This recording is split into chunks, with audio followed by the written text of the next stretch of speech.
I grew up in Ithaca, and I remember the fish farm since I got born. I mean, the first time I went there when I was maybe 8 years old, I saw that the sea is actually dark green, and the rings were everywhere back then, and the situation was not good for swimming or like having fun in around that area. But in 2012, the facility closed down, and after that, the company went bankrupt and they left everything there. They never pick up any net, any ring. They just left everything there. 9 years after they closed down in 2020, I had this idea to do something for this place. So what I did, I went there, I took some drone pictures, underwater pictures, and pictures from the surface.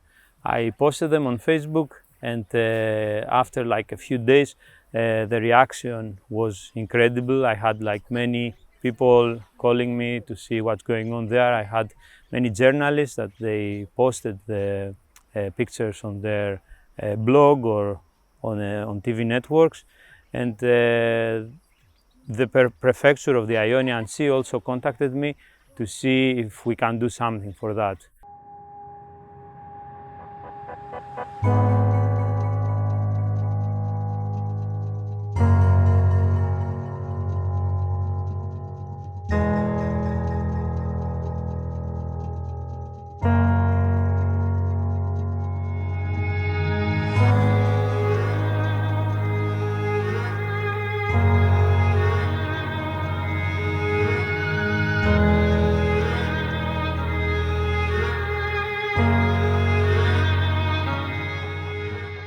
This project here in Ithaca is the biggest project in our history, not only in terms of environmental impact, but also in terms of community involvement. Last September, there was a hurricane kind of storm which hit the Ionian Islands, and that made the situation even worse. So the material of plastic pipes, foam, ropes just got spread in the whole area and polluting almost all beaches around the island. So we decided to take action. It took us half a year of preparation to bring together many partners. About 13 partners joined in total this project. Over 40 people, half of them divers. So we really had a great team mixed, working underwater, above water. And what's also unprecedented is that this variety of partners spreading from all sectors, public administration, municipality, prefecture, ministry, till the industry being involved, and also a lot of environmental organizations merged forces and joined the common goal.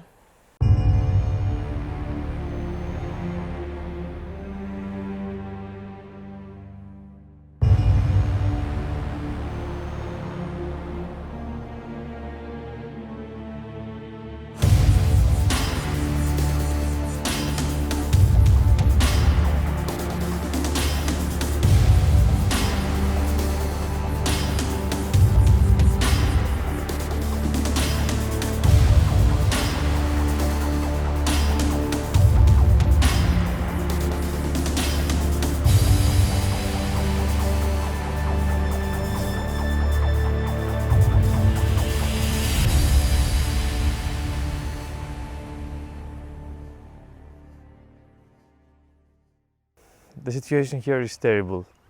Apart from the normal plastic pollution the island has, there is this major destruction caused by a fish farm that was abandoned more than 10 years ago. Actually, the catastrophe, it's so big, you can see it from a satellite. So we felt that it's kind of our duty, to do something about that. And starting in Ithaca, maybe we can create a new Odyssey, inspiring more people and organizations to take action to clean their own local areas from similar situations. Fishermen take a huge hit with the fish farm nets and all this pollution there. fish stocks are going down. At the same time, the tourism sector of the island is struggling. They cannot use the whole area there. It's dangerous. And of course, the shipping sector takes damages too. A lot of these floating nets, ropes, and other materials are entering their propels and creating very, very, very expensive damages. So by collecting that, by restoring the ecosystem, we are helping the local economy to boost. And that's why we are very passionate about our work. I'm very happy in collaborating with Healthy Seas, Ghost Divers, and all the other organizations.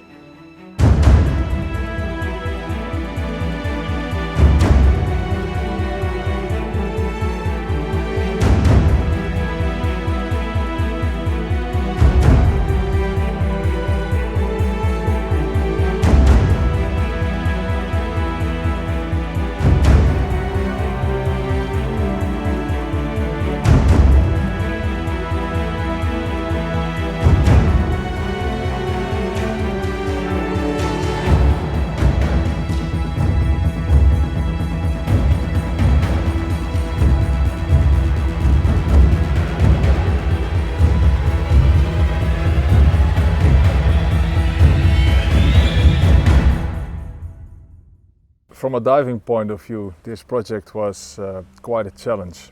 The materials we recovered was of course fishing nets, what we are used to do with the divers, so that was the diving part. But there were also a lot of metals we need to recover, which were actually old platforms, which were sunken. The platforms was the task of commercial divers because that was a little bit too heavy and that is considered as commercial diving. So there was a barge involved with commercial divers who took that part from us. Beside all the nets and the metal parts, there were of course rings to recover. The rings were floating at the surface, but there were also a few rings and loose pipes on the bottom. That was a collaboration between divers to bring them up and between a surface vessel, a very big old Navy vessel, which was helping us, and we gave it actually the very nice nickname Pac-Man because it was eating the fish farms on the surface, and you saw every day you saw more rings disappearing from the surface. So that was a very nice nice wording for that.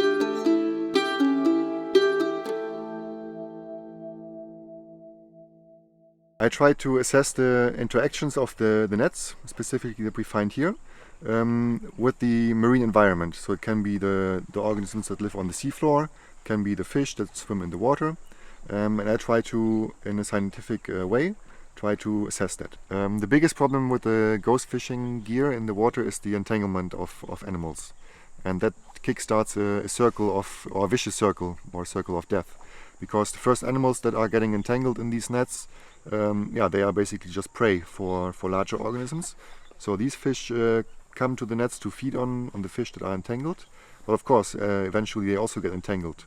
So the net is collecting more and more animals, and eventually it's sinking down to the seafloor because it's full of corpses. Then the corpses degrade and the net will rise again. So it's a constant circle, and the nets just keep doing what they are designed and built for. They catch fish and marine life. So they do that for decades until they degrade, but it's made of plastic these days, so it takes a long time, and while they are in the water they keep fishing and killing marine life.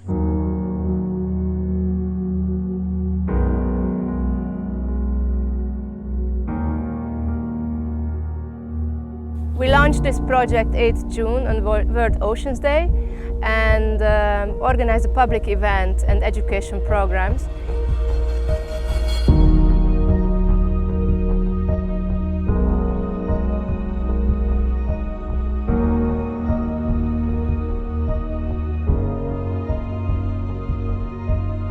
Initially, they told me that they can help a lot in coming here to remove the nets and the rings and clean the beaches, but I didn't really believe them.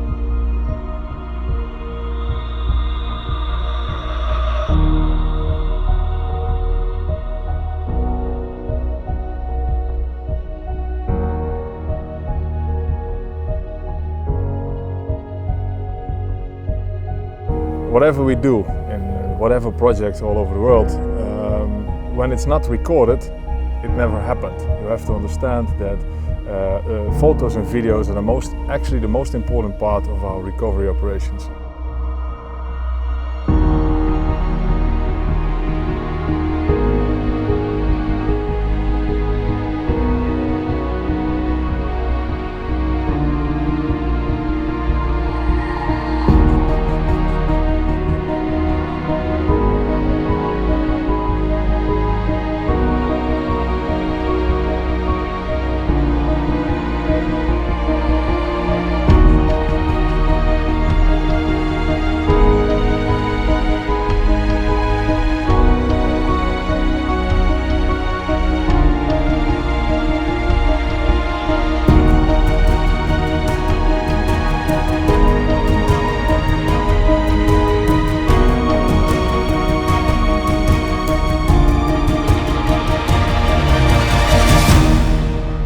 This project here is not only the biggest in our history, but also one of the biggest worldwide.